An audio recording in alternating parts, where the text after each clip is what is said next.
आप सबका स्वागत और धन्यवाद। आप सब लोग बड़े लोग जो बीच में आके बैठो, आगे आ जाओ। तो इधर उधर आप घुस रहे हैं, आगे बैठो। इधर पीछे जाने का क्या है, इधर बैठो।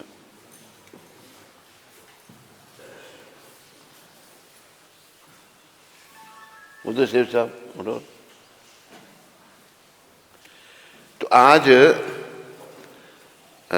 पंच तत्व में से शिला गदाधर पंडित का प्राकट्य दिवस है।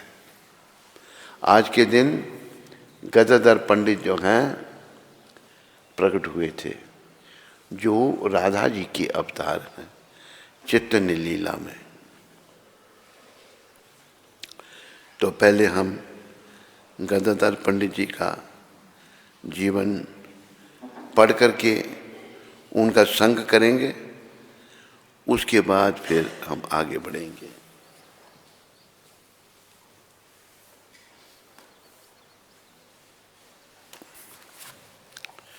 बोलो शिला गदाधर पंडित जी महाराज की।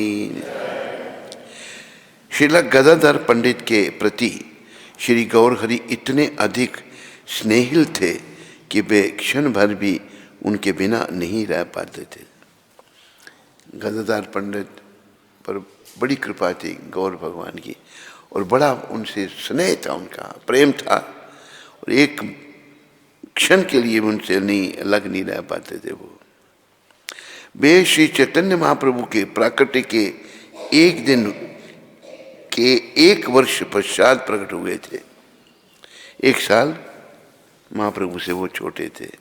गदाई व निमाई अविच्छेद्य बाल्यकाल सखा थे। शांत विरक्त गंभीर सौम्य तथा एकांत प्रिय गदाधर अपने घनिष्ठ मित्र श्री गौरराय से विपरीत प्रकृति के थे, जो कि चंचल अधीर व नटखट थे। गंगादास पंडित की पाठशाला में निमाई पंडित तर्कहीन प्रश्नों द्वारा गदाधर को चुनौती देकर नियमित रूप से उद्विग्न करते रहते थे।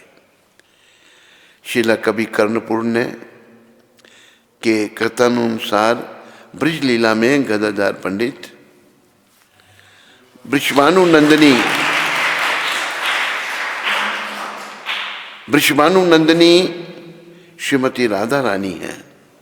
नवद्वीप लीला में गदाधर पंडित ने गौरचंद्र के मुख्य सहायक के रूप में उनकी सेवा की। वृंदावन के श्री श्री राधा कृष्ण श्री गौर गदाधर के रूप में प्रकट होकर नवद्वीप में गंगा तट के वन निकुंजों में लीलाएं करते हैं। गदाधर पंडित के गुणों एवं प्रेम का वर्णन कोई नहीं कर सकता। गदाधर राधा जी के अवतार हैं, इतना प्रेम उनको गौर राय से है, चैतन्य महाप्रभु से है, उसका वर्णन कोई नहीं कर सकता। देखो, ये जो भगवान से प्रेम होना, यही जीवन है।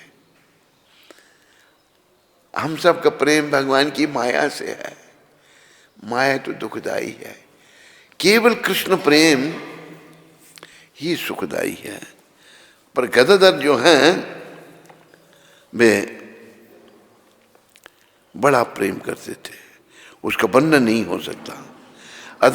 अतः एव श्री चैतन्य महाप्रभु का एक अन्य नाम गदाधर प्राणनाथ, उनका एक नाम था गदाधरे रे प्राण। गदाधर के वो प्राणनाथ थे, अर्थात गदाधर पंडित के जीवन आधार श्री चैतन्य चरितामृत में ऐसा वर्णन आता है। एक दिन गंगा तीर पर विचरते हुए भगवान गौर सुंदर ने एक वन निकुंज में प्रवेश किया। और ध्यान अवस्थित होकर आसीन हो गए। हरे कृष्णा हरे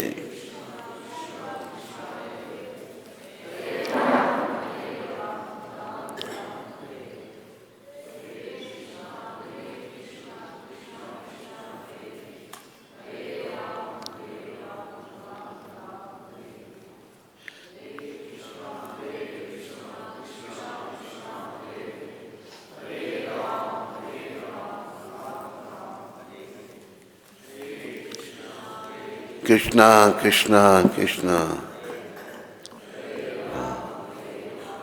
और ध्यान अवस्थित होकर आसीन हो गए। शीघ्र ही अपनी वृंदावन लीलाओं का स्मरण करते हुए वे भाव विभोर हो उठे। भगवान का भाव आवर्धित करने हेतु मुकुंद दत्त पूर्व राग के मधुर गीत गाने लगे। शिला गदाधर ने सुरभित वन पुष्पों की एक माला बनाकर प्रेम पूर्वक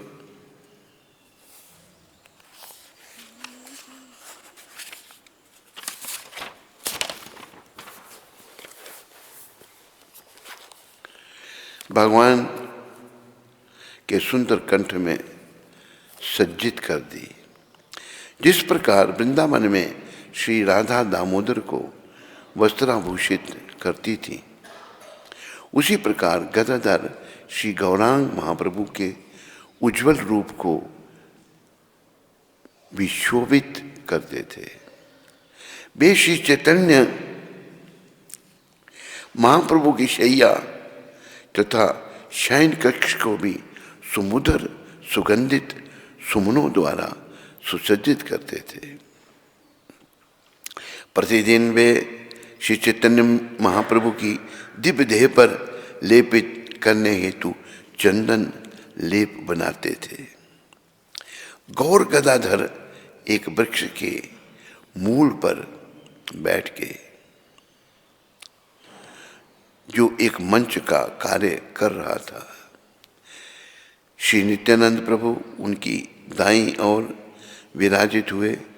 श्रीवास पंडित ने उन्हें पुष्पों द्वारा मंडित किया।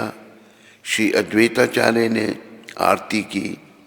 नरहरि ने चंबर धुलाया। शुक्लांबर ने चंदन अर्पण किया तथा मुरारी गुप्त ने भगवान का महिमा गान किया। विजयी मुकुंद, पुरुषोत्तम माधव एवं वासुदेव घोष ने विभिन्न रागों में विविध गीत गाए। इस प्रकार श्री चैतन्य महाप्रभु ने अपनी नदिया लीला संपन्न की। गदाधर पंडित भी संन्यास ग्रहण कर भगवान श्री चैतन्य के संग रहने हेतु जगन्नाथपुरी चले गए।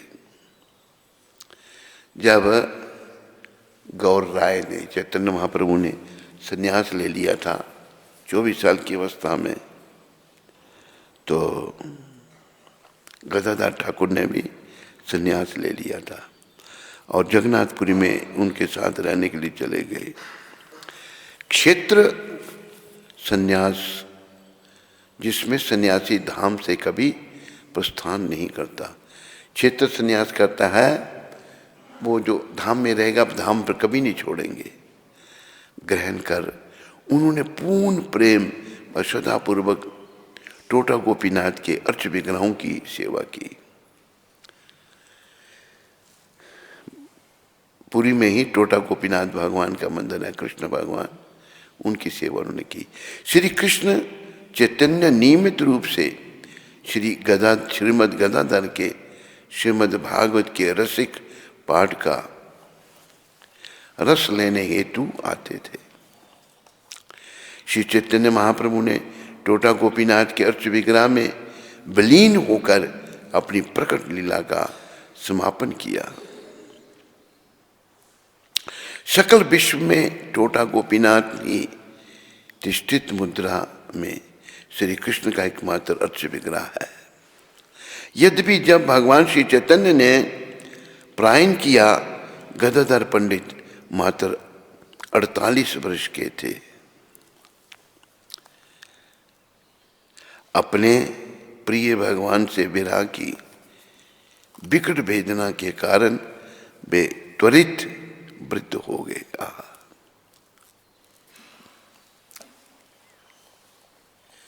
भगवान ने जब लीला संवर्ण की, भगवान का जो विग्रह है, भगवान का जो स्वरूप है, भगवान टोटा गोपीनाथ ने प्रवेश कर गए। तो जैसे यहाँ वर्णन आ रहा है कि गदाधर जी 48 वर्ष के थे। उनके प्राणनाथ ने जब लीला संबंध करते तो एकदम वो वृद्ध हो गए। सच्चा प्रेम वृद्धावस्था को प्राप्त हो गए। तो ये प्रेम, सच्चा प्रेम हमने सीखना है गदाधर ठाकुर से, जो राधा जी के अवतार हैं। तो देखो, आप कृपया सब इस बात का ध्यान रखो, जैसा कि प्रभुपद कृपा से हम रोज ही कहते हैं, जीवन का उद्देश्य कृष्ण प्रेम प्राप्त करने का है। जीवन का उद्देश्य और कोई नहीं है, केवल कृष्ण प्रेम प्राप्त करने का है। तो कृष्ण प्रेम राधा जी की कृपा से मिलेगा। राधा जी के चरणों में, यानी कि गदाधर ठाकुर के चरणों में प्रार्थना करनी है, आपका तो इतना प्रेम है भगवान से। भगवान ने जब लीला संवर्ण की और आप एकदम वृद्ध हो गए उनके विरह में, ये सच्चा प्रेम है। हमारा सच्चा प्रेम इस दुख रूपी संसार से है, विषय वासनाओं से है, घर परिवार से है, स्त्री से है, पति से है, भगवान से नहीं है।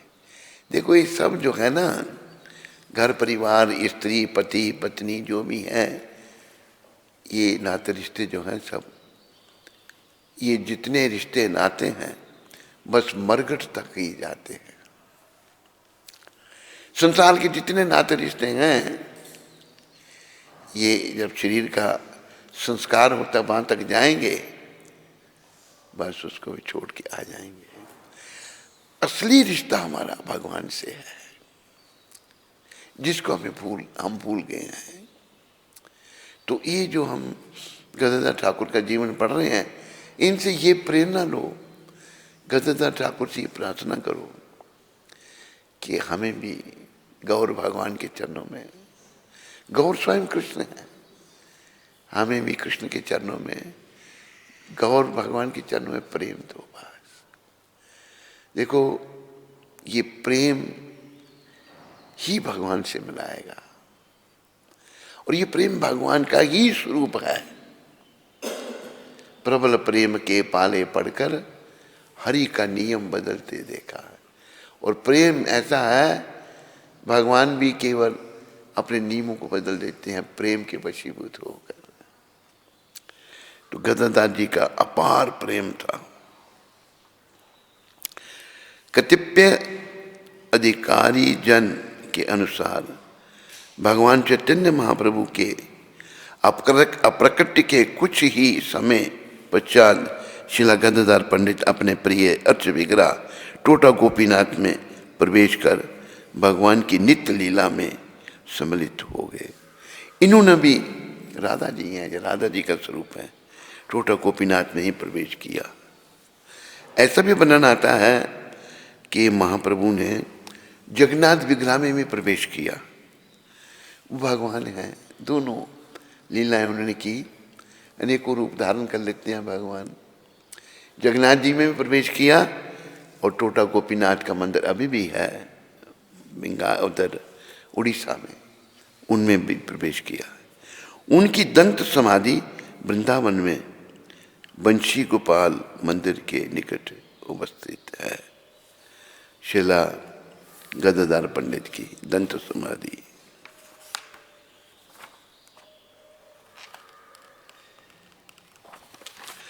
बोलो शिला गदाधर ठाकुर जी महाराज की। तो कथाएं जो हैं, ये कथाएं हमारे जीवन का जो लक्ष्य है उसकी प्राप्ति की ओर ले जाती हैं, हमें प्रेरणा लाती हैं। पूर्व काल में कैसे हुए, कैसे भगवान गौर हरि, कैसे चैतन्य महाप्रभु ने लीलाएं की, कैसे गदाधर ठाकुर ने उनकी सेवा की, कितना उनसे प्रेम किया। तो यही जीवन का उद्देश्य, इसको याद रखो। कलयुग का पैरा है, हम इस कलयुग में अपने ही बुरे कर्मों से जन्मे हैं, किसी का दोष नहीं है। पर मौका भगवान गौर राय ने, चैतन्य महाप्रभु ने कलयुग के लोगों को दिया। कलयुग की शुरुआत अभी 500 साल पहले हुई, 5000 साल पहले हुई। तो बड़े पाप कर्म होने लग पड़े। तो गदद अपना अद्वैताचार्य जो महाविष्णु के अवतार हैं, उन्होंने भगवान की, कृष्ण भगवान की शालिग्राम रूप में गंगा जल और तुलसी दल से पूजा की और प्रार्थना की, जो उन्हीं का अवतार हैं, महाविष्णु भगवान के ही अवतार हैं, भगवान का ही स्वरूप है। वो कहे, हे प्रभु, कि कलयुग के लोगों को आप ही सुधार सकते हैं।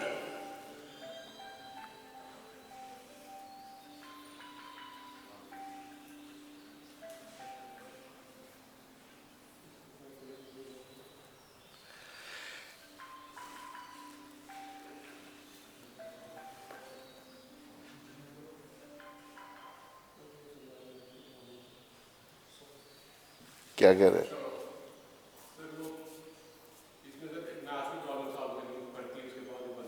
क्या उसने एक वो लगा रखे है ना, कोई मैथ की प्रॉब्लम वो सॉल्व करोगे तभी बंद होगा वो। हाँ?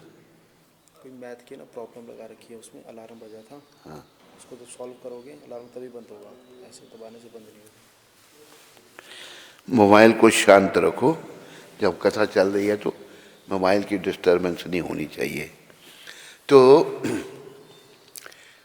हमें गदाधर ठाकुर से ये प्रेरणा लेनी है कि हमारा भी भगवान कृष्ण से, कृष्ण चैतन्य महाप्रभु से प्रेम हो। अब याद रखो, प्राय हम लोग जो हैं इस संसार में खोए हुए हैं बहुत सारी वस्तुओं में। प्रयास करना है इनसे मन को हटाने का और हरि चरणों में लगाने का। बोलो श्रील गदाधर ठाकुर जी महाराज की जय। बोलो गदाधर ठाकुर आविर्भाव महामहोत्सव की।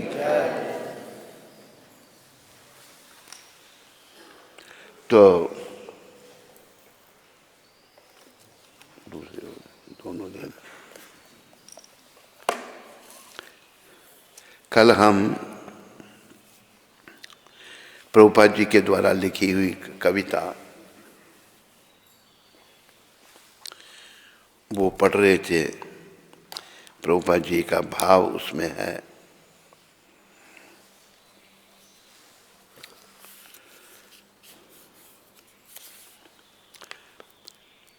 रजस्तमो हते हवे पाइवे निस्तार, हृदयरा अभद्र सब गुचिवे ताहार। वे व्यक्ति रजस और तमस गुणों के प्रभाव से निस्तार पालेंगे और उसके हृदय के सभी अभद्र हट जाएंगे। ये प्रभुपाद जी कृष्ण भगवान से प्रार्थना कर रहे हैं। की कोरे भुजी वो कथा बर से ही चाही, शूद्र अमी दीनहीन कोनो शक्ति नाही। मैं उन्हें कृष्ण भावना का संदेश आखिर कैसे समझाऊंगा। देखो यहाँ पर एक शुद्ध वैष्णव की विनम्रता, ध्यान दीजिए आप सब। मैं बहुत अभागा, अयोग्य तथा पतित हूँ। जो शुद्ध भक्त है उसमें ये गुण आते हैं। हम में ये गुण क्यों नहीं है? शुद्ध भक्ति नहीं आई अभी। बस प्रयास करना है प्रभुपाद जी की कृपा से। प्रभुपाद कहते हैं मैं बहुत अभागा, अयोग्य तथा पतित हूं। आपने तो सुना प्रभुपाद जी के बारे में, कृष्ण कृपा से, राधा कृपा से, गौनीता की कृपा से मुझे उनके साथ रहने का मौका मिला। और इससे पहले और भी कई साधु संतों का संग किया बचपन से ही। लेकिन प्रभुपाद जी के बड़े ही महान विशेष संत थे। मुझे भगवान ने मिलाया उनसे। उनको मिलने के बाद आत्मा तृप्त हो गई। कोई मन में ये नहीं रहा कि भाई हमने कुछ संसार में खोया है, नहीं। और बड़ा एक, क्या कहते हैं अंग्रेजी, मिस्टीरियस, बड़े एक विशेष तरीके से भगवान ने हमें उनसे मिलाया और बड़ी कृपा उनकी मिली। तभी तो मैं तुमसे वरदान चाहता हूं, भगवान को प्रभुपाद कह रहे हैं, जिससे कि मैं उन्हें आश्वस्त कर सकूं। आप वरदान दो तो मैं विदेशियों को आश्वस्त कर सकूं आपके बारे में, क्योंकि मैं अपने बलबूते पर ऐसा करने में असमर्थ हूं। प्रभुपाद कहते हैं अपने बलबूते पर मैं ऐसा नहीं कर सकता। देखो ये निर्भरता है, यहां से ये सीखना हम सब ने। पहले हमें प्रभुपाद जी की कृपा लेनी है। संतों जो निर्भर हैं भगवान पर, प्रभुपाद जी पूर्ण रूप से भगवान पर निर्भर हैं, पूर्ण रूप से उनका कृष्ण के चरणों में सच्चा प्रेम है। उनकी कृपा से हम भी हो सकता है, प्रभुपाद कृपा से। हमें देखो अभी हम अपने मन पर निर्भर हैं। मन की निर्भरता नरक का द्वार है। मन हमको नरक में ले जाएगा। मलिन मन, मलिन मन की हर बात बेकार है। आज क्यों लोग भटक रहे हैं? क्यों लड़के लड़कियां बुरे कर्म कर रहे हैं? मन मलिन हो चुके हैं, कोई संस्कार नहीं, कोई कुछ नहीं, और नरकों में जा रहे हैं। कृष्ण भगवान ने बड़ी कृपा करके प्रभुपाद जी को भेजा, हम लोग नरकों में न जाकर अपने धाम को, वैकुंठ धाम को, गोलोक धाम को जाएं। तो गुरु महाराज का जो समर्पण है भगवान के चरणों में, इसे आप ध्यान में रखो। हमें भी ऐसा उनकी कृपा से। और एक घटना घटी, ये बताई हमको। हरिबोल माइक है तेरे पास? वो घटना बता, कहाँ की? ग्वालियर की कहाँ की थी वो? झांसी की। जहाँ अभी ये घटना इन्हें पूरी रूप से पता है, मधु प्रिया जी को, ये बताएंगे आपको झांसी की घटना। हरे कृष्णा कृष्णा कृष्णा।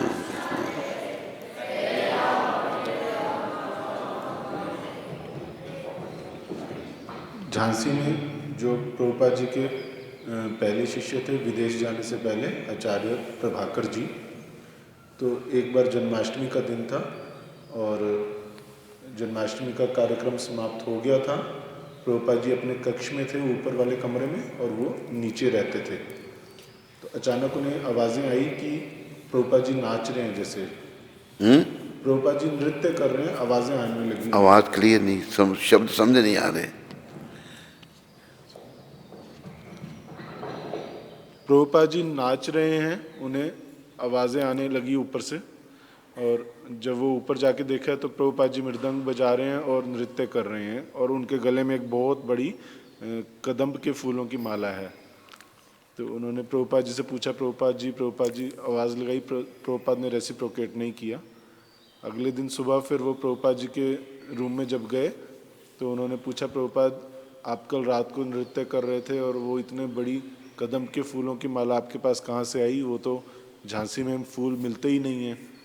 तो प्रभुपाद जी कहते हैं कि रात को जन्माष्टमी के बाद कृष्ण भगवान आए और उन्होंने मुझे दर्शन दिए और जब मैं उनको पकड़ने लगा तो वो भाग गए। तो उसी एक्सटेसी में मैं नृत्य कर रहा था और उन्होंने ये मुझे माला पहनाई। देखो ये सत्य माला, सत्य घटना, कदम के फूल मिलते ही नहीं। वो मैं तो भगवान ने साक्षात दर्शन दिए झांसी में, झांसी नहीं कौन सी जगह, झांसी, झांसी में, वहाँ से शुरुआत हुई थी आंदोलन की। जन्माष्टमी मनाई गई और जन्माष्टमी के बाद कमरा नीचे था प्रभुपाद जी का, ऊपर कमरे में प्रभुपाद अकेले फूल माला, बहुत बड़ी माला गले में पहनकर मृदंग बजा के नाच रही है। तो प्रभाकर, आचार्य प्रभाकर जो पहले शिष्य थे प्रभुपाद जी के, मैंने भी उनको देखा, आचार्य प्रभाकर को मिला हूँ मैं उनको, लेकिन बाद में फिर वो दुर्भाग्य से भटक गए बेचारे। चंद्रा स्वामी के साथ मिल गए वो, एक बार मैंने प्लेन में उनको चंद्रा स्वामी के साथ देखा था। तो भाग्य से होता है सब कुछ। तो प्रभुपाद जो हैं नाच रहे हैं, तो प्रभाकर जी गए ऊपर, पूछा तो प्रभुपाद ने कुछ जवाब नहीं दिया।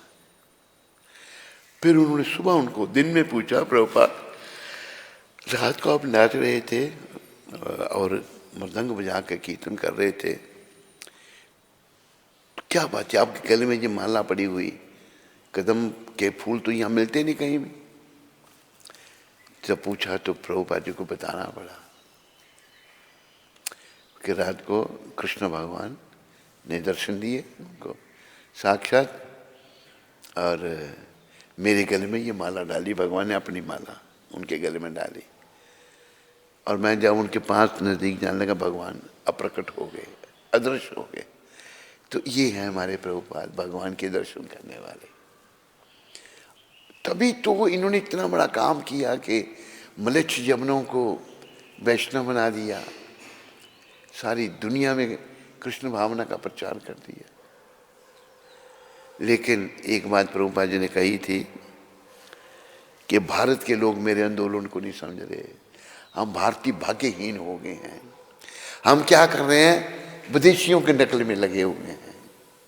ऐसे लोग, ऐसा मतलब राज्य आया भारत स्वतंत्र होने के बाद, जिन्होंने धर्म के विरुद्ध सारे काम किए। नाम के तो वो हिंदू थे पर थे हिंदू नहीं थे, वो सभी यवन थे, मुसलमान थे। हमारी सभ्यता को ख़त्म किया, पढ़ाई बदल दी, संस्कृत ख़त्म की, सभ्यता दुनिया में यही है और कुछ है ही नहीं। तो कृष्ण भगवान जो हैं उन्होंने बड़ी कृपा करके प्रभुपाद जी को भेज करके हम लोगों को नरक में जाने से बचाया है। बचना नहीं बचना हमारे ऊपर है। तो आपने तो सुना, मैंने प्रभुपाद जी के साथ रहने का मौका मिला मुझे, उन्हीं से मुझे दीक्षा मिली, पहली दीक्षा दूसरी दीक्षा तो इकट्ठी दे दी उनको, जो काफ़ी समय में मिलती है, और संन्यास भी जल्दी ही दे दिया मेरे को, उन्होंने बड़ी कृपा की। तो बड़े महान संत, आज भी आप उनकी शरण लो, प्रभुपाद जी की शरण लो, उनसे प्रार्थना करो कि आपको भक्ति दें, चाहे कैसा भी जीवन आपका आया, कोई चिंता की बात नहीं।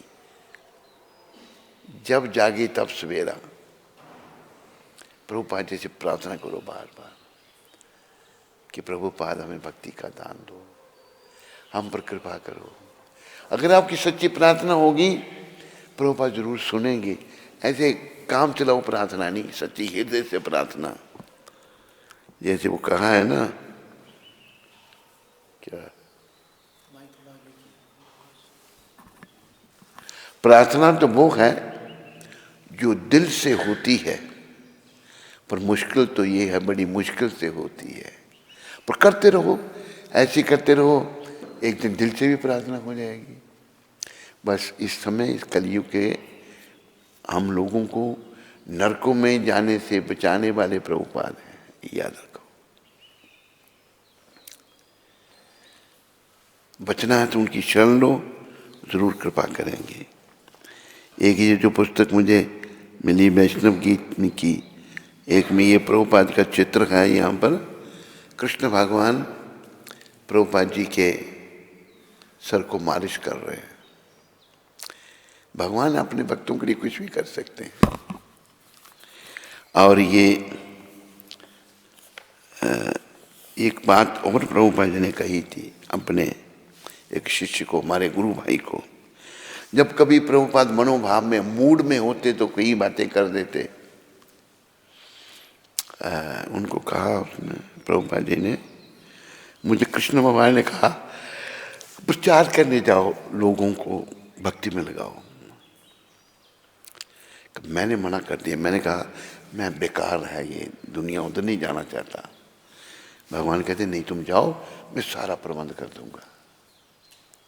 जब जहाज में प्रभुपाद जा रहे थे, उसमें भी जहाज समुद्र में इतना तूफान आ गया था और प्रभुपाद जी बीमार हो गए थे। 2 हार्ट अटैक हो गए जहाज में। कितनी परीक्षा लेते हैं भगवान अपने भक्तों की। लेकिन प्रभुपाद जी ने प्रचार का कार्य नहीं छोड़ा।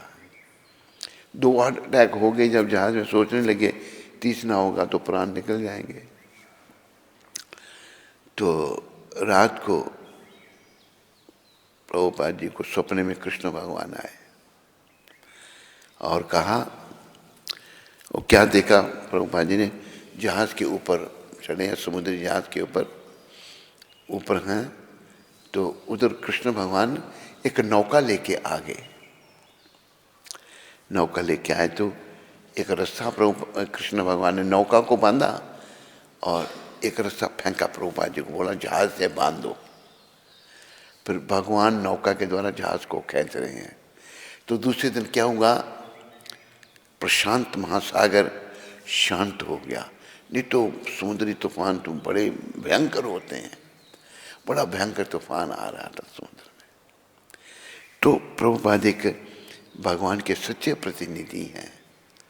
और ये भी हम आपको बता दें, ये जो उधमपुर मंदिर है, ये प्रभुपाद ने ही बनाया है। हमारी कोई शक्ति नहीं थी इतना बड़ा मंदिर बनाने की, साक्षात उन्होंने बनाया है। ऐसी ऐसी लीलाएं की हैं कि क्या हम बताएं आपको। इसलिए और प्रभुपाद कृपा से यहीं से भक्ति का प्रचार होगा। भक्ति करते निष्काम सेवा। जो भक्ति करेंगे यहाँ से, निष्काम सेवा करेंगे, जीवन सफल करेंगे। जो बेचारे मोह माया में पड़े रहे, चाहे स्त्री है चाहे पुरुष है, रास्ते में ही रह जाएंगे। अभी देखो एक अच्छी आत्मा थी लखनऊ में, तो प्रभुपाद जी ने लीला की, उस आत्मा के घर के साथ मंदिर बना दिया। मंदिर बना दिया और वो आत्मा ऐसी है अभी भी, उस समय ऐसी थी कि बिल्कुल नास्तिक, भगवान में नहीं मानने वाली। प्रभुपाद कृपा से वो आत्मा भी आस्तिक बनी और प्रभुपाद ने बड़ी सेवा ली उस आत्मा से, बहुत सेवा। इस मंदिर निर्माण में उस आत्मा का बड़ा योगदान रहा, बहुत योगदान रहा। तो प्रभुपाद जी देखो, जो सेवा करता है ना, वो बड़ा भाग्यशाली है। तन की पवित्रता सेवा से होगी। तन पवित्र सेवा किए, धन पवित्र किए दान, मन पवित्र हरि भजन सो होत त्रिविधि कल्याण। प्रभुपाद जी ने सेवा दी उस आत्मा से। अभी आत्मा कभी पूर्व कर्म भी कुछ हैं, विचलित होती है, मेरा क्या होगा। अरे प्रभुपाद के चरणों में भरोसा रखो, प्रभुपाद कृपा करेंगे। हमारे कर्म बीच में आ जाते हैं जो हमको भटकाते हैं, लेकिन भटकना नहीं हमने। तो प्रभुपाद जी प्रार्थना कर रहे हैं। फिर भी हे प्रभु, तुम यहाँ अपनी कथा बोलवाने लाए हो। अथच एनोच प्रभु कथा बोली बारे, जे तुम्हार इच्छा प्रभु करो ऐ बारे। फिर भी हे प्रभु, तुम यहाँ अपनी कथा बोलवाने लाए हो। अब यह तुम पर निर्भर है कि तुम मुझे अपनी इच्छानुसार सफल या असफल बनाओ। अरे बोली ये कहाँ गया, यहाँ से बैठा हुआ था जो, तू बाहर क्या कर रहा है? अभी तो बाहर से आया अंदर।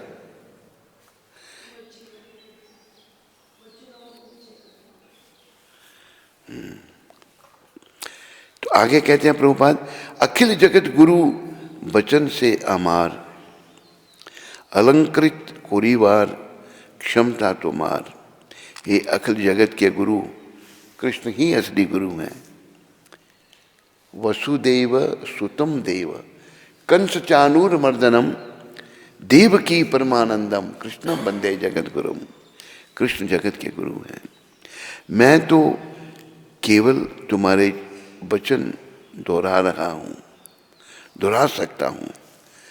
हम गुरु नहीं हैं। हाँ, जो भगवान के वचनों को दोहराता है उसे भी गुरु कहा गया है। वो प्रभुपाद यहाँ स्पष्ट कर रहे हैं, ये अखिल जगत के गुरु, मैं तो केवल तुम्हारे वचन दोहरा सकता हूँ। इसलिए यदि तुम चाहो तो मेरे वचनों को उनकी समझ के अनुकूल बना दो। आपने जो कहा भगवान मैं उनको दोहरा रहा हूँ, अगर आप चाहो तो ये लोगों की समझ में आ जाए। देखो प्रभुपाद जी पर कितनी कृपा थी भगवान की, जो उन्होंने बोला इन लोगों के हृदय में चला गया, विदेशी लोगों के, हिप्पियों के हृदय में, और वो हिप्पी हैप्पी बन गए, भक्त बन गए। तब कृपा भले मोर कथा शुद्ध हवे, सुनिया सवार शोक दुख जे गुचीबे।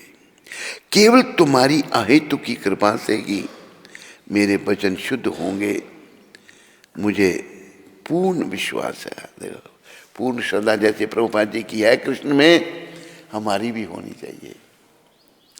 पूर्ण श्रद्धा भगवान के चरणों में है कि आपकी कृपा से जो मेरे वचन हैं वो शुद्ध होंगे। मुझे पूर्ण विश्वास है कि जब यह दिव्य संदेश उनके हृदयों में जाएगा तो उनका सब शोक और दुख दूर हो जाएगा। इनका दिव्य संदेश जो है कृष्ण का, प्रभुपाद जी के माध्यम से उन लोगों में गया और उनके कष्ट दूर हो गए। तभी तो उन्होंने हृदय से कृष्ण भावना को अंगीकार किया विदेशियों ने। अनियाचो यदि प्रभु हमारे नाचिते, नचाओ प्रभु नचाओ से मते। काष्ठे न पुतली यथा नचाओ से मते। हे प्रभु, मैं तो बस तुम्हारे हाथों की कठपुतली हूँ, इसलिए यदि तुम मुझे यहाँ नचाने लाए हो तो मुझे नचाओ। हे प्रभु, अपनी इच्छा पूर्वक नचाओ। देखो, कठपुतली को जो ऊपर नचाने वाला होता है, जैसे नचाता कठपुतली वैसे करती है। प्रभुपाद कहते हैं कि मैं आपकी कठपुतली हूँ। ऐसे ही हम सब ने सीखना है प्रभुपाद जी की कृपा से कृष्ण की कठपुतली बनने का। कृष्ण को अगर हमने अपना लिया, उनकी कठपुतली बन गए, जीवन सफल। बस फिर नरकों में नहीं जाना पड़ेगा, यम यात्राएं नहीं भोगनी पड़ेंगी, फिर से जन्म भी नहीं लेना पड़ेगा।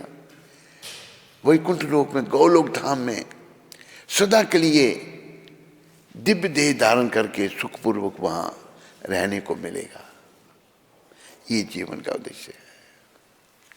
तो प्रभुपाद जी भगवान से कह रहे हैं, आगे कह रहे हैं, भक्ति नाई भेद नाई नामे खूब धरो, भक्ति वेदांत नामे इवे सार्थक करो। गुरुदेव कह रहे हैं, मुझे में ना तो भक्ति और ना ही ज्ञान है, ना भक्ति है ना ज्ञान है, परंतु मुझे कृष्ण के पवित्र नाम में दृढ़ विश्वास है। देखो, न भक्ति और ज्ञानी और नाम में विश्वास है, सब कुछ आ गया।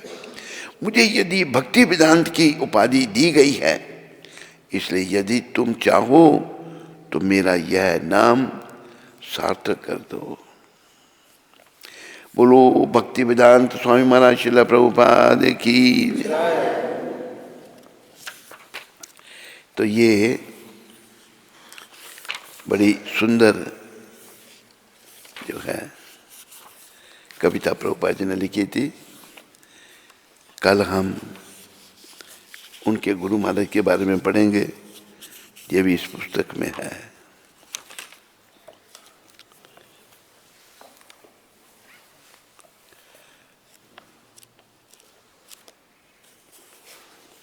तो आचार संहिता से हम पढ़ रहे थे। मतयो यत्र गच्छन्ति तत्र गच्छन्ति वानराः, शास्त्राणि यत्र गच्छन्ति तत्र गच्छन्ति ते नरः। ये बहुत अच्छा श्लोक है। गीता में भगवान ने ऐसे मनमाना आचरण करने वाले मनुष्यों को असुर कहा है। जो मन के अनुसार चलते हैं, मत्यो मतलब मन के द्वारा, यत्र गच्छन्ति जो चलते हैं, तत्र गच्छन्ति वानराः, वानर जो है मन के अनुसार चलता है।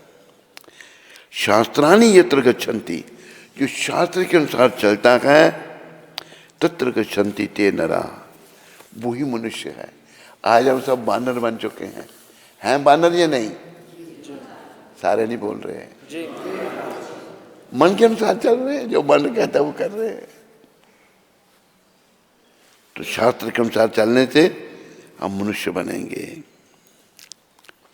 प्रवृत्तिम च निवृत्तिम च जना नाम विदुरा सुरा, गीता में 16वें अध्याय के 7वां श्लोक। वर्तमान समय में उचित शिक्षा, संघ, वातावरण आदि का अभाव होने से समाज में उच्छृंखलता बहुत बढ़ चुकी है। उच्च शृंखलता बहुत बढ़ चुकी है। शास्त्र के अनुसार क्या करना चाहिए और क्या नहीं करना चाहिए, इसे नई पीढ़ी के लोग जानते भी नहीं। नई पीढ़ी के लोगों को पता नहीं, शास्त्र का पता ही नहीं कुछ भी, लेकिन लिखने नहीं जानते और जानना चाहते भी नहीं। जो शास्त्रीय आचार व्यवहार जानते हैं, वे बताना चाहें तो उनकी बात ना मानकर उनकी हंसी उड़ाते हैं।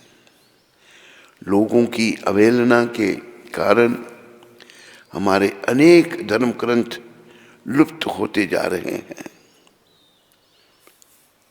जो ग्रंथ उपलब्ध हैं उनको पढ़ने वाले भी बहुत कम हैं। पढ़ने की रुचि भी नहीं है और पढ़ने का समय भी नहीं है। रुचि भी नहीं और समय भी नहीं। रुचि समय है मोबाइल देखने के लिए, ग्रंथों को पढ़ने की समय नहीं है, रुचि नहीं है। शास्त्रों को जानने वाले, बताने वाले, तदनुसार आचरण करने वाले सत्पुरुष दुर्लभ से हो गए हैं, दुर्लभ है। ऐसी परिस्थितियों में यह आवश्यक समझा गया कि एक ऐसी पुस्तक प्रकाशित हो जाए जिससे जिज्ञासु जनों को शास्त्र में आई आचार व्यवहार संबंधी आवश्यक बातों की जानकारी प्राप्त हो सके। इसी दिशा में यह प्रयत्न किया गया है। ये पढ़ ही देते हैं हम आज। शास्त्र अथाह समुद्र की भांति हैं। जो शास्त्र उपलब्ध हुए उनका अवलोकन करके अपनी सीमित समर्थ समझ, योग्यता और समय के अनुसार प्रस्तुत पुस्तक की रचना की गई है। जिन बातों की जानकारी लोगों को बहुत कम है, उन बातों को मुख्यता से प्रकाश में लाने की चेष्टा की गई है। यद्यपि पाठकों को कुछ बातें वर्तमान समय में अव्यवहारिक प्रतीत हो सकती हैं, तथापि अमूक विषय में शास्त्र क्या कहता है, इसकी जानकारी तो उन्हें हो ही जाएगी। प्रस्तुत पुस्तक की रचनाओं में हमारे परम श्रद्धास्पद स्वामी जी, स्वामी राम सुखदास जी महाराज की सत प्रेरणा रही है और उन्हीं की कृपा शक्ति से यह कार्य संपन्न हो सका है। पाठकों से प्रार्थना है कि वे इस पुस्तक का अध्ययन करें और इसमें आई बातों को अपने जीवन में उतारने की चेष्टा करें। विनीत राजेंद्र कुमार धवन, गीता जयंती, विक्रम संवत 2058। ये धवन जी ने स्वामी राम सुखदास जी की प्रेरणा से ये कार्य किया था। तो कल फिर हम इसको आगे से पढ़ेंगे, आपको सुनाएंगे कुछ बातें। ओम नमो भगवते वासुदेवाय। ओम नमो भगवते वासुदेवाय। ओम नमो भगवते वासुदेवाय। नारायणं नमस्कृत्यं नरं चैव नरोत्तमं देवीं सरस्वतीं व्यासं ततो जयम् उदीरयेत्। नष्टप्रायेषु भद्रेषु नित्यं भागवत सेवया भगवती उत्तम श्लोके भक्तिर्भक्ति नेष्ट की। विजय के साधन स्वरूप इस श्रीमद् भागवत का पाठ करने सुनने के पूर्व मनुष्य को चाहिए कि वह श्री भगवान नारायण को, नरोत्तम नारायण ऋषि को, विद्या की देवी माता सरस्वती को तथा ग्रंथकार श्रील व्यासदेव को नमस्कार करे। भागवत की कक्षाओं में नियमित उपस्थित रहने, दवाई की गोली देव, रहने तथा शुद्ध भक्त की सेवा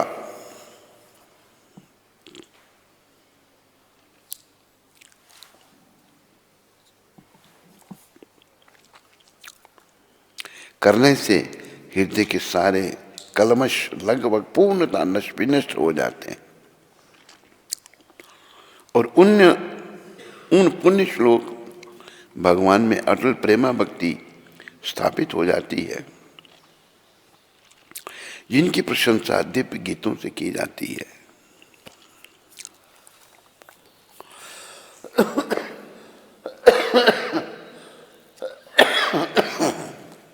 नौवें स्कंद से हम पढ़ रहे हैं।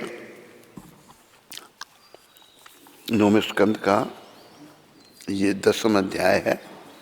ये राम लीलाएं चल रही हैं भागवत में। तो आप लोग मेरे पीछे बोलिए। दगध्वा जलकर आत्मकृत हत कृत्यम, अपने आत्मीय जटायु का दाह संस्कार करने के बाद जो भगवान के निमित्त मरा, आहन मरा, कबंद नामक असुर को सख्यम दोस्ती मैत्री विधाय करके कपि भी वानर प्रधानों से दयिता गतिम, सीता के उद्धार का प्रबंध ते उनके द्वारा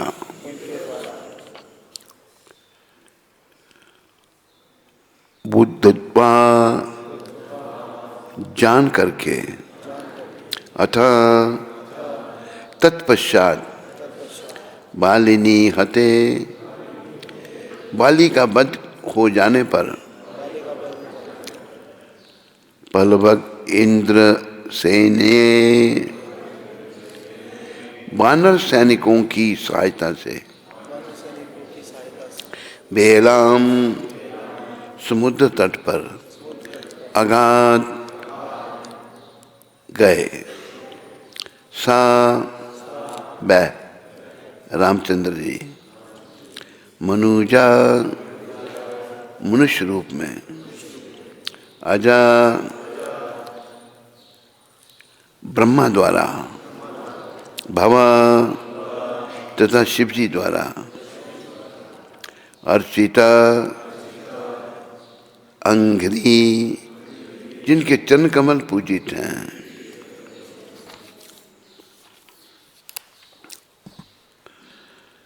दग्धता आप नहीं, आप मैं पढ़ने का प्रयास कर रहा हूँ। दग्धता कृत्य हत कृत्यामंद कवंदम सख्यम विदाय कपि भीर दयिता गतिम ते बुद्धत्वाथा बालिनी हते पल्वगेन्द्रिय से ये बलाम गातस मनुजो अज बबर चित्तांगिरा। अभी आप सब पीछे बोलो। भगवान रामचंद्र जी ने जिनके चरण कमल ब्रह्मा जी तथा शिव जी द्वारा पूजित हैं, मनुष्य का रूप धारण किया, अतएव उन्होंने जटायु का दाह संस्कार किया जिसे रावण ने मारा था। तत्पश्चात भगवान ने कबंध नामक असुर को मारा और वानरों से,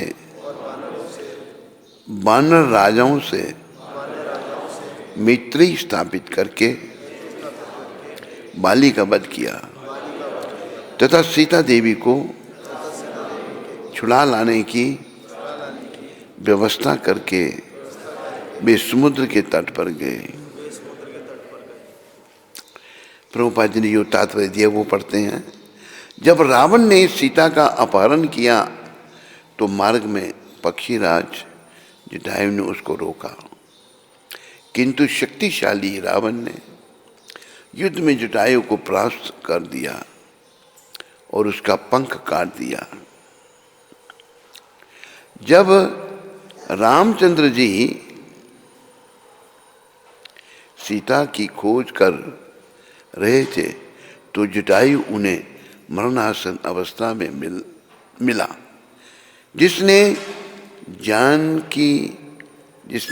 जानकारी दी कि सीता जी को रावण ले गया है। जब जटायु मर गया तो रामचंद्र जी ने दाह संस्कार करके पुत्र का कर्तव्य निभाया और तब सीता को छुड़ा लाने के उद्देश्य के से वानरों को अपना मित्र बनाया। प्रिय बंधुओं व माताओं, तात्पर्य में प्रभुपाद जटायु जी के बारे में बता रहे हैं।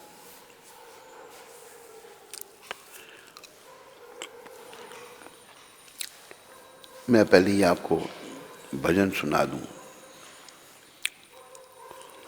राम कथा में वीर जटायु का अपना अनुपम स्थान। राम कथा का अपना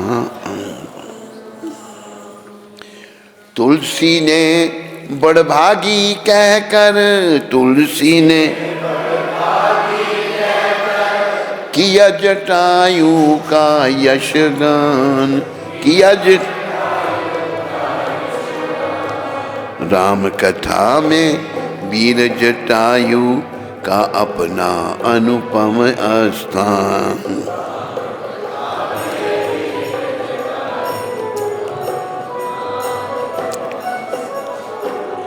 सीता हरण समय रावण से युद्ध किया वीर गति पाए, युद्ध शूर वीर शरणागत रक्षक, धर्म प्राण त्यागी कहलाए।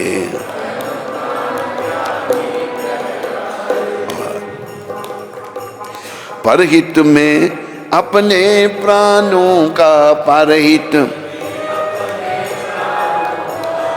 धर्मवीर करते बलिदान। राम कथा में वीर जटायु का अपना अनुपम स्थान।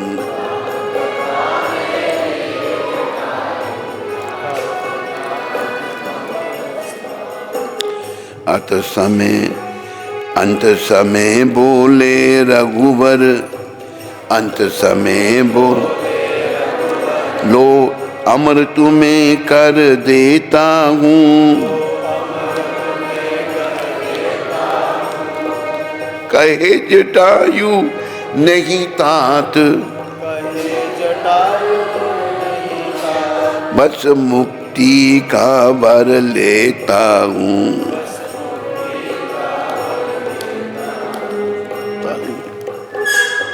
मोक्ष मार्ग पर राम रूप में महाप्राण का महाप्रयाण।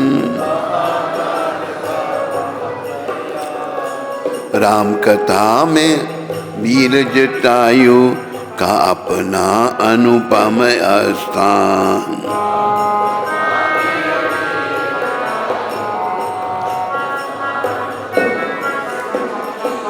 प्राण बहीन देह गोदी में, प्राण बहीन देह गोद लिए राम करुणा बरसाए। कमल नयन की अश्रुधार से प्रभु अंतिम स्नान कराए। ऋणी रहूंगा गीध राज का, लक्ष्मण से बोले भगवान। राम कथा में वीर जटायु का अपना अनुपम स्थान।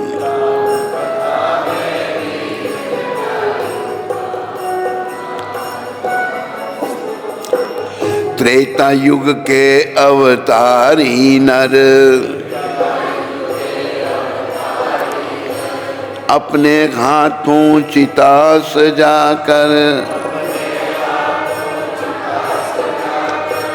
मात पिता संग अग्निदान दे। मात सम अग्नि त्रिभुवन के स्वामी करुणा कर, त्रिभुवन के स्वामी करुण। साधु जटायु धन्य जटायु, महाभाग स्तुत्य महान महामन। राम कथा में वीर जटायु का अपना अनुपम स्थान।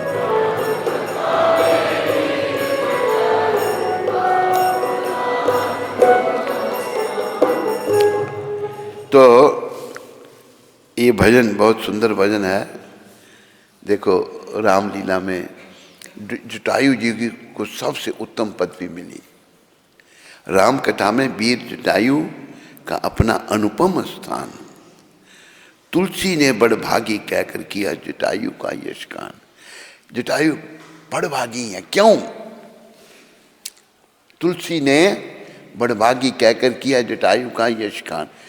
जटायु जी बड़भागी क्यों है? जब सीता जी का हरण करके रावण विमान में ले जा रहा था तो माता सीता पुकार रही थी रक्षा के लिए, तो जटायु एक वृक्ष पर बैठे हुए थे।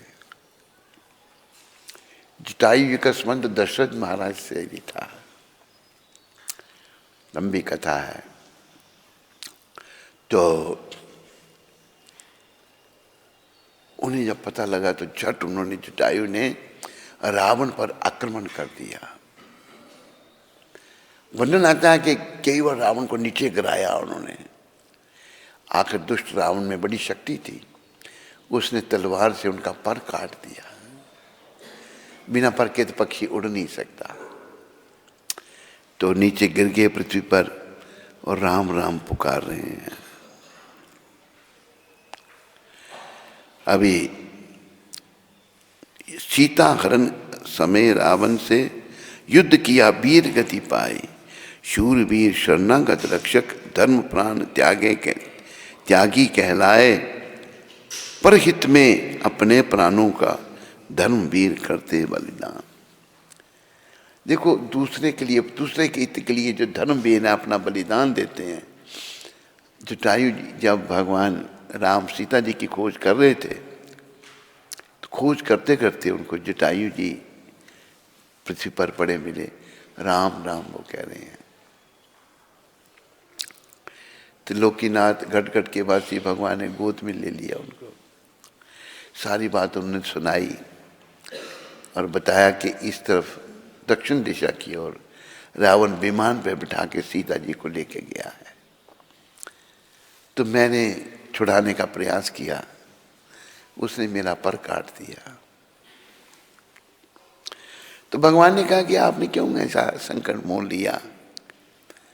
तो जटायु जी कहते हैं, जब भरत जी आपसे मिलने के लिए आए थे, वन में मिलने के लिए, जब राम जी ने वनवास लिया था, मिलने आए थे भरत जी, तो उन्होंने जाते समय ये कहा था कि वन के पक्षियों मेरे राम की रक्षा करना। तो उसी बात को मैंने दिल में धारण किया था। भरत जी का ये आदेश था, तो मैंने अपना कर्तव्य समझा सीता जी की रक्षा करने।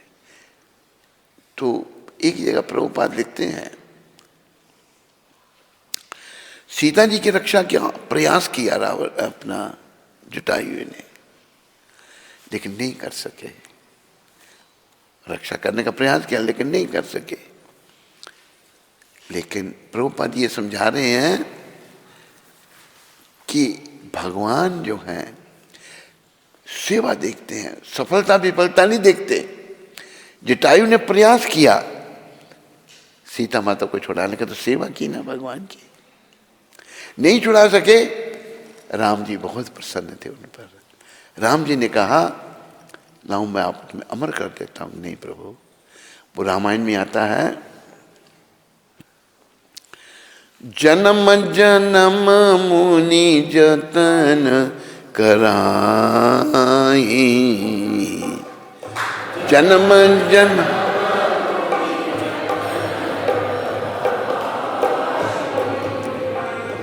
अंत राम मुख आवत नाही। अंत राम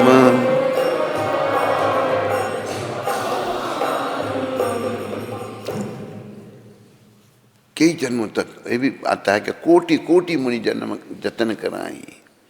करोड़ों जन्म तक ऋषि मुनि प्रयास करते हैं, जतन करते हैं, पर अंत में भगवान का नाम जीवा पर नहीं आता है।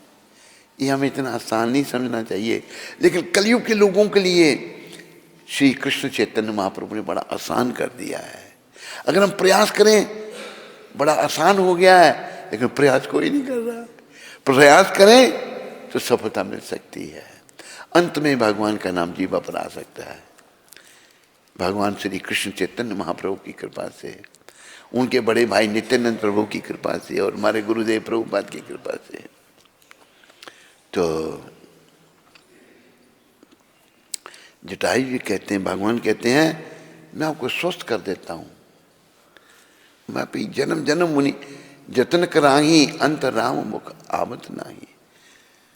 ऋषि मुनि कई जन्म तक प्रयास करते रहते हैं, करोड़ों जन्म तक भगवान का नाम जीवा में अंत समय में नहीं आता। हे राम, मैं आपका नाम ले रहा हूं और आपकी गोद में हूं, आपके दर्शन कर रहा हूं। इससे बड़ा और सौभाग्य क्या है? इससे बड़ा अंतर किसको अच्छा क्यों मिलेगा?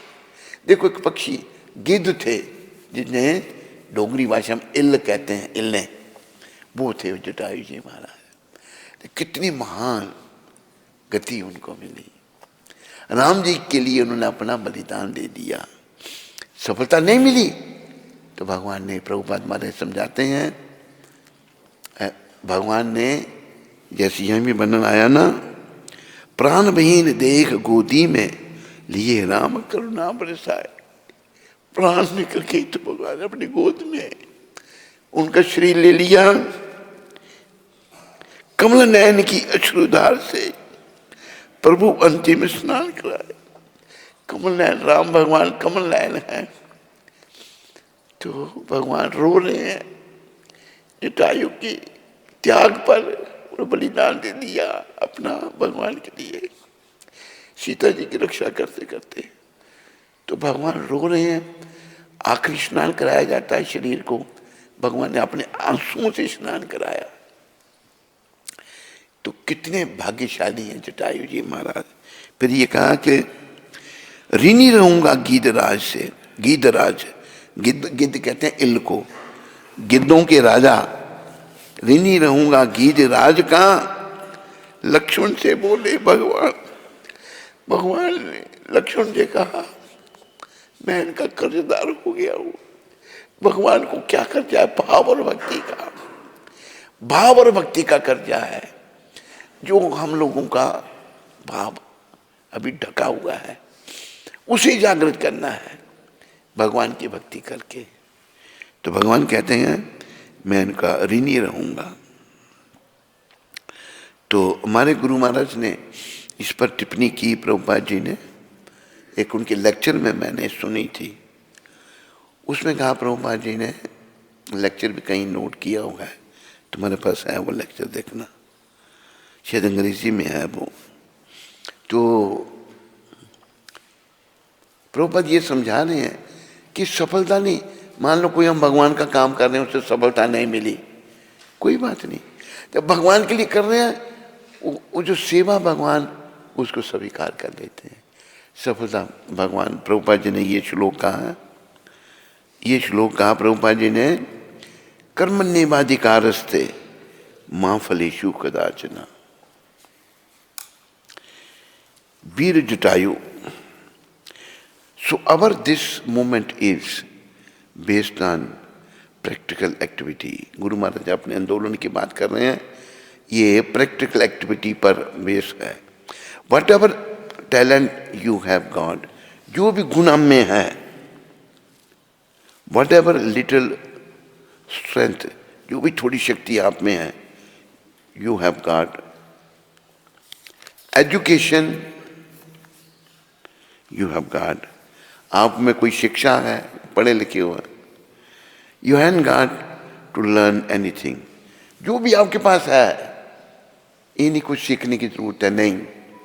What ever you have got, in whatever position you are, जो आपके पास है और जिस भी परिस्थिति में आप हैं, यू कैन सर्व कृष्ण, आप कृष्ण की सेवा कर सकते हैं।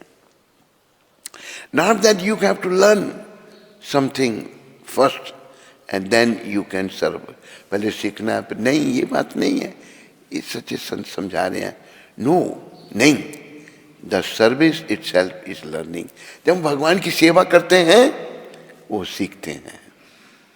The more you try to render service, जितनी ज़्यादा सेवा करेंगे the more you become advanced. जितनी भगवान की सेवा करेंगे उतनी प्रगति करेंगे. How to become experienced servant? कैसे अच्छा हमें सेवक कैसे बनना है? We don't require any extra intelligence. और ज़्यादा बुद्धि की भी आवश्यकता नहीं है. सदगुरुदेव समझा रहे हैं. मतलब सबके पास मौका है भगवान को पाने का, जो भी थोड़ी बहुत अकल है. अदरवाइज द एग्जाम्पल इज गज यूथ पाया, the elephant, the king of the elephant. उदाहरण है गजेंद्र जी का, वो हाथी. ही सेटिस्फाइड, उन्होंने भगवान को पसंद किया. He is an animal, he is not a Brahmin, he is not a Vedantist, may be very big fatty animal. मोटे पशु हैं, कोई वेदांती नहीं है या कुछ ब्राह्मण भी नहीं है, but after all he is animal. वो पशु हैं. हनुमान वाज एनिमल, हनुमान जी बंदर थे. There are many such things. Jatayu was a bird, Jatayu ये पक्षी थे. So how they satisfied? The Jatayu fought with Ravana. Jatayu ने युद्ध किया रावण के साथ. यस्टरडे यू सा, ये रामलीला में दिखाया गया, वहां पर उस पर टिप्पणी की प्रभुपाद जी ने. Ravana was kidnapping Sita Devi. रावण सीता जी को ले जा रहा था. एंड जटायु पक्षी, he was going flying. Ravana knew how to fly. Ravana जो है विमान में उड़ के जा रहा था. Without machine he was very very materially powerful. मतलब विमान होते जो मशीन नहीं, उन्हें अपने कहने पर विमान उड़ पड़ता था. So the Jatayu after the Jatayu attacked him on this sky. ये बात मैंने सुना दी आपको. जब रावण सीता जी को लेके जा रहा था तो अटैक कर दिया जटायु ने, और रावण को गिराया उनको. तो ऐसे हमने भी भगवान के लिए अपना जीवन समर्पित करना है. ऐसा करने से हमारा जीवन सफल होगा. भगवान ने ये भी गीता में कहा ना, पत्रम पुष्पम फलम त्वयम यो मे भक्त्या प्रयच्छति तदहम भक्ति उपहरतम अश्नामी प्रियतात्मना. प्रेम से मुझे कोई पत्र पुष्प भी देता है, वो ही मैं स्वीकार करता हूँ. तो ये प्रभुपाद समझा रहे हैं बड़ी कृपा करके कि भगवान को प्रसन्न करना कोई कठिन नहीं है. ये नहीं कि हमें ज़्यादा विद्या हो या मैं बड़ा पढ़ा लिखा हूँ तब नहीं, मैं ब्राह्मण घर में नहीं. कोई भी, अरे पक्षी अपना इल्ल जिसे कहते हैं, इल्ले डोगरी भाषा में, गिद्ध, गिद्ध कहते हैं हिंदी में, गीतराज. उन्होंने भगवान को प्रसन्न कर दिया, भगवान के लिए अपना बलिदान दे दिया. तो हमें ये सीखना है. और भगवान रोए उनके लिए. देखो दशरथ जी भी भगवान की वीरा में चले गए. वो गति दशरथ जी को नहीं मिली जो जटायु को मिली. बाली को भी वो गति नहीं मिली. बाली भी राम जी के हाथों मरे, लेकिन जो गति जटायु अपने हाथों से भगवान ने उनकी चिता बनाई, लक्ष्मण जी, और अग्नि दहा दिया. और भगवान अपने आंसुओं से उनको आखिरी स्नान करवाया. त्रेता युग के अवतारी नर अपने हाथों चिता रचाकर माता पिता सम अग्नि दहा दे. त्रिभुवन के स्वामी करुणा कर. तीन लोगों के स्वामी अपने हाथों से अग्नि दे रहे हैं उनको. साधु जटायु धन्य जटायु महाभाग स्तुत्य महान. जटायु बड़े महान, साधु, धन्य. तो हमें ये शिक्षा लेनी है. आज की राम शिक्षा में यही था कि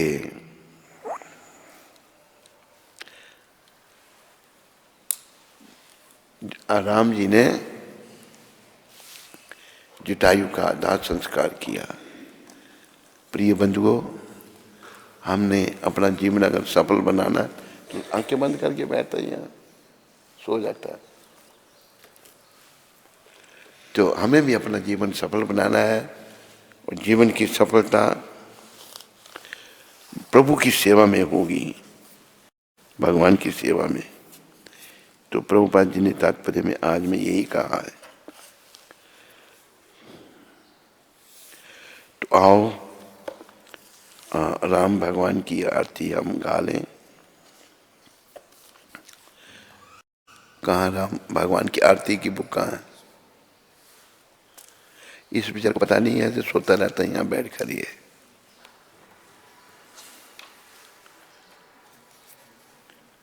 तुम जरा वहां से इसको गाइड करो।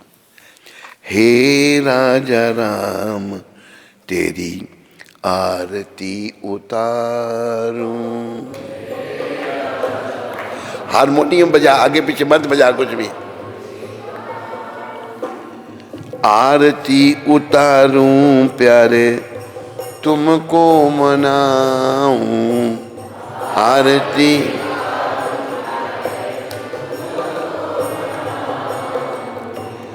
अवध बिहारी तेरी आरती उतारूं।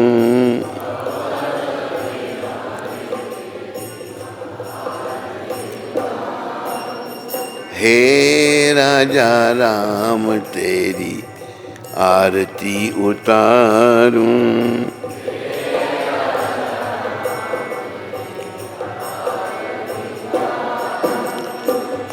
कनक सिंहासन रजत जोड़ी। कनक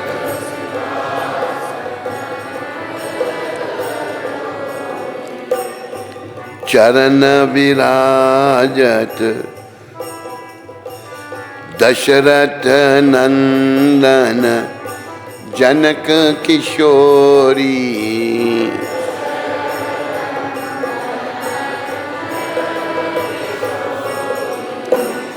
युगल छवि को सदा निहारूं। युगल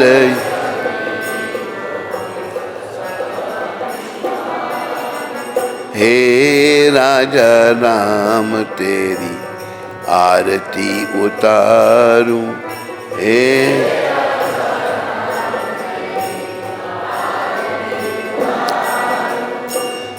वाम बाग शोभित जग जननी।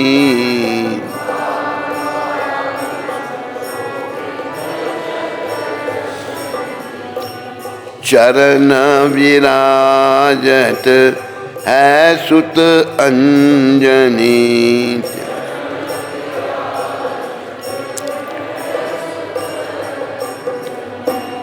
उन चरणों को सदा पखारूं। उन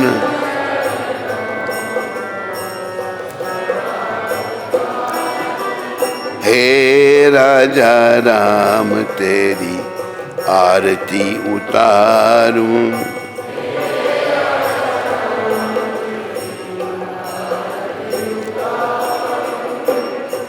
आरती हनुमत के मन भाए।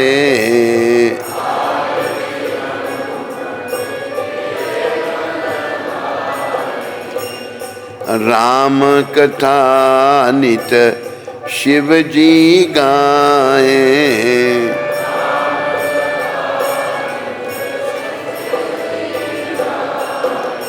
राम कथा हृदय में उतारूं। राम कथा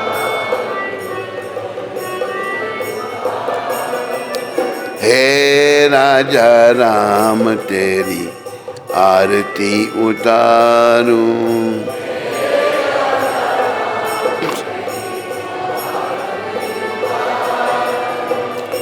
चरणों से निकली है गंगा प्यारी।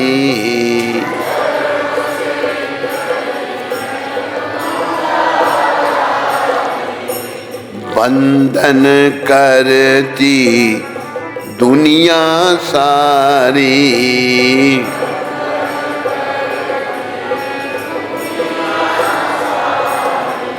उन चरणों में शीश नुमाऊं, उन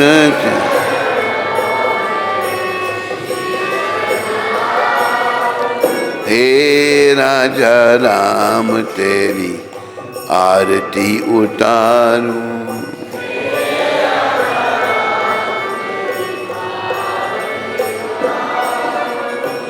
हे राजा राम तेरी आरती उतारूं।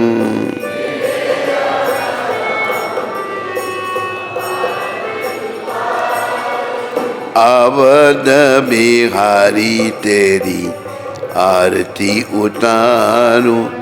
अवध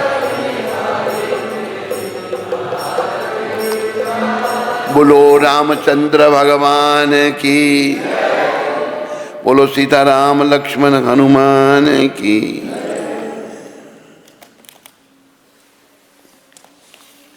आज 20 तारीख को क्या शिक्षा प्रभुपाद जी ने दी थी? ये कंचनबाला को पत्र में लिखा था प्रभुपाद जी ने, एक माता कंचनबाला को। स्वच्छता भगवत भावना का दूसरा नाम है। सफाई के बारे में प्रभुपाद जी कहते हैं, ध्यानपूर्वक इस बात का पालन होना चाहिए और फिर आप अत्यंत तीव्रता से कृष्ण भावित, कृष्ण भक्ति के पूर्णतम स्तर तक प्रगति करोगे। सफाई स्त्रियों के लिए भी, पुरुषों के लिए भी, सबके लिए सफाई होनी चाहिए। बड़ा विचारने की बात है। देखो, पहले तो मिट्टी से हाथ धोए जाते थे। शौच क्रिया के बाद मिट्टी परम पवित्र है। आज मिट्टी तो रही नहीं, हाथ भी नहीं धो सकते। मिट्टी भी मिलती है पर अभी भी कई लोग करते होंगे, पर बड़ा काम। शहरों में बेसन लग गए, बांस बेसन, मिट्टी से हाथ नहीं धो सकते। शास्त्र में बताया है, आचार संहिता में आया है, 10 बार बाएं हाथ को धोना चाहिए, 7 बार दोनों हाथ धोने चाहिए, 17 बार। ये टॉयलेट के बाद और पेशाब करने के बाद बाएं हाथ को एक बार साबुन से धो लो, मिट्टी तो नहीं, साबुन से, और एक बार दोनों हाथ को पाँव धो, कुल्ला करो, 4 बार कुल्ला करो। सफाई स्त्रियों को भी, पुरुषों को भी सफाई रखनी चाहिए। यहाँ आज की शिक्षा में प्रभुपाद कहते हैं कि स्वच्छता भगवत भावना का दूसरा नाम है। जो स्वच्छ है, ये यहाँ प्रभुपाद जी ने भावना, सारा सौदा भावना का है। कृष्ण कॉन्शियस, अगर हम कृष्ण भावना से भावित होते हैं तो भगवान में रहेंगे। अभी हमारी भावना भगवत भावना नहीं है, कृष्ण भावना नहीं है। ये सब ध्यान रखो। आज की शिक्षा से हमने कृष्ण भावना से भावित होना है। तो कृष्ण भावना, स्वच्छता जो है, ये भगवत भावना का, कृष्ण भावना का दूसरा नाम है। ध्यानपूर्वक इस बात का पालन होना चाहिए। ये एक कंचनमाला को लिख रहे हैं प्रभुपाद। और फिर आप अत्यंत तीव्रता से कृष्ण भक्ति के पूर्णतम स्तर तक प्रगति करेंगे। अगर हम सफाई रखना सीख गए तो हम, यानी कि पूर्णतः भगवत प्राप्ति भी हमें हो जाएगी। और भक्ति करेंगे सफाई रख के तो जीवन सफल होगा। बोलो पतित पावन शिला प्रभुपाद की, बोलो कृष्ण भावना अमृत संग की जय।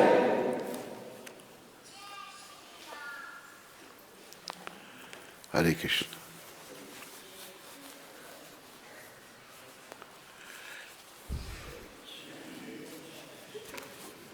तो आप लोग कुछ